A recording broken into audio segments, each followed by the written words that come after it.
সে কি কথা? বাড়ির বাইরে যাবি? একাই থাকবি? চাকরি করবি? পারবি তো? নাকি দুদিন পরে ফিরে বলবি আর পারছি না? এবার থাকবো নিজের মতো।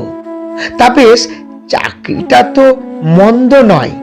সুতোর কলের নিয়ম ধরে রোজ সকাল সন্ধে হবে, একই কাজের চক্র বুহে দিনরাত্রি যাবে চলে।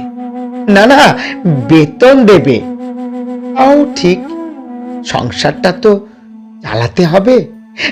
তুই বরং এক কাজ কর, শহরে গিয়ে চাকরিটাই কর।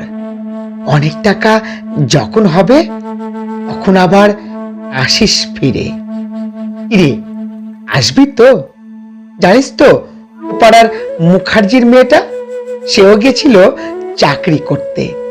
মেয়ের গর্বে বুক চিটিয়ে বলতো তখন সবে ধরে। অত সময় সে পায় না মোটেই, কারণ চাকরি ছাড়া সে দেখে না কোনো দিকে। অনেক বড় হবে যখন, আমাদের বুড়ো বুড়িকে যত্ন করে রাখবে তখন।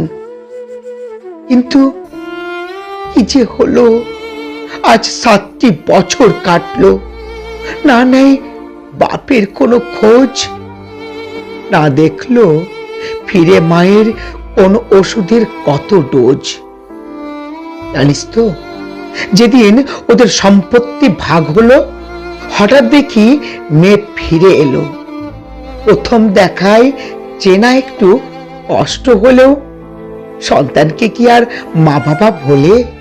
মা বলে বুকে জড়াতেই একটা টান দিয়ে সে গেল সরে। দেখছো না জামড়া কি সুন্দর, ওভাবে ধরলে উচকে যাবে না? সেদিন মুখার্জি বলেছিল বেশ, জামাই যে ভাঁজ সে তো একদিন নষ্ট হবেই, কিন্তু সম্পর্কের যে গভীর খাত তৈরি হয়েছে তাই কি কখনো পূর্ণ হবে? তারপরে সে আর আসেনি কখনো। বুড়ো বুড়ি সদর দরজায় এখনো চেয়ে থাকে। আচ্ছা বাবা, তুইও কি তবে? না না না না, আমার খোকা মোটেও হবে না এরকম। চাকরি করে মানুষ হবি, নিজের স্বপ্ন পূরণ করবি। আচ্ছা, মাকে মনে রাখবি? কিরে, তুই বলতিস মনে পড়ে। মা তোমায় নিয়ে যাব অনেক দূরে, সেই সাগর পারে।